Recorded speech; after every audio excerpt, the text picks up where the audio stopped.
Oke, selamat malam yang masih malam ya, selamat pagi yang masih pagi, atau selamat sore bahkan yang di Eropa di sana ya.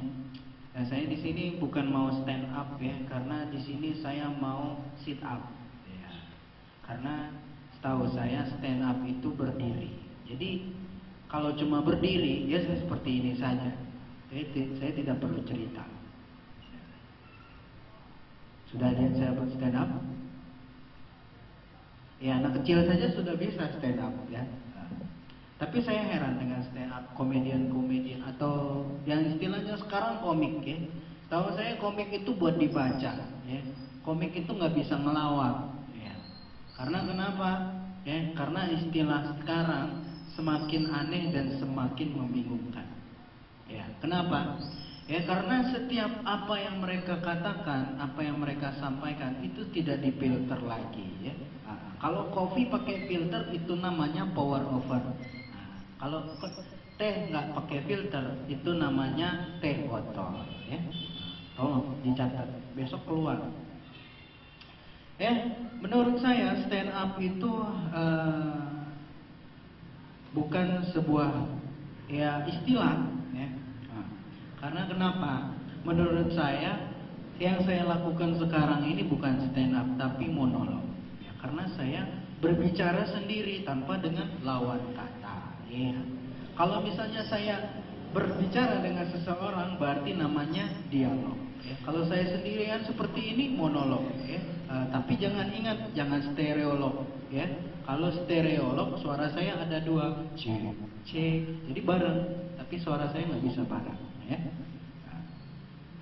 Berbicara masalah bercerita monolog ya. Saya dulu pernah punya cerita ya, dengar ya, ada cerita dari nenek saya. Dulu saya sebelum tidur, sebelum pipis ya, sebelum apa pasti didongengin sama kakek saya. Berhubung kakek saya sekarang di Balikpapan ya, udah almarhum, jadi saya hanya bisa menyampaikan ceritanya saja. Dulu ada lomba menangkap lalat, ya, menangkap lalat. Simpel sih, ini menunjukkan kalau orang Indonesia itu simpel, kreatif, ya nggak banyak-banyak. Peserta pertama itu dari Cina. Ya, Cina kan kita terkenal ahli kungfu, ya, ahli pedang, ahli tombak. Peserta dari Cina menangkap lalat seperti ini.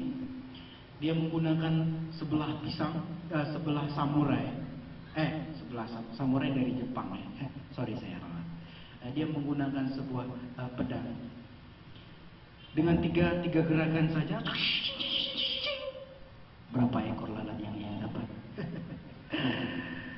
Ya, 10 ekor. Wow.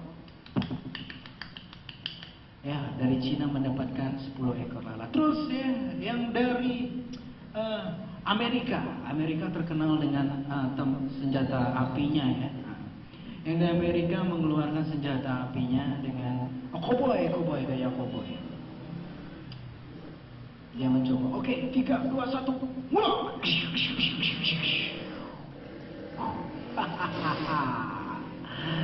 Ya kita lihat pemirsa, berapakah yang didapatkan oleh hasil orang Amerika? Ternyata berapa? Ya karena pelurunya cuma 5, yang dapat 6. Saya nggak tahu satunya lagi dari mana. Dan selanjutnya itu dari Jepang.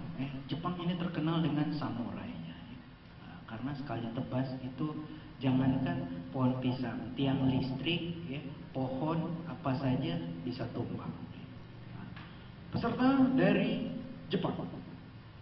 Arigato gozaimasu. Saragatu. Hai, silakan.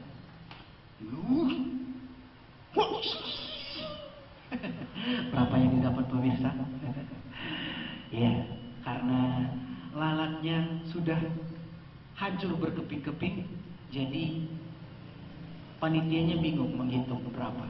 Tapi diakumulatifkan menjadi sekitar 8 lalat ya. Kemudian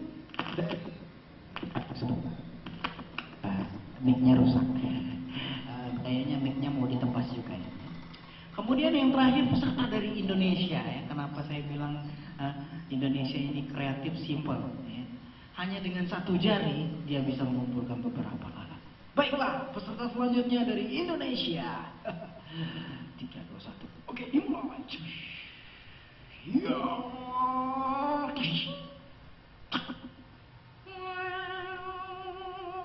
100 lalat pada ngumpul. Dia tinggal ngambil jari. Oke, pemenangnya adalah Indonesia. Oke, selamat malam, saya Cipit. Thank you.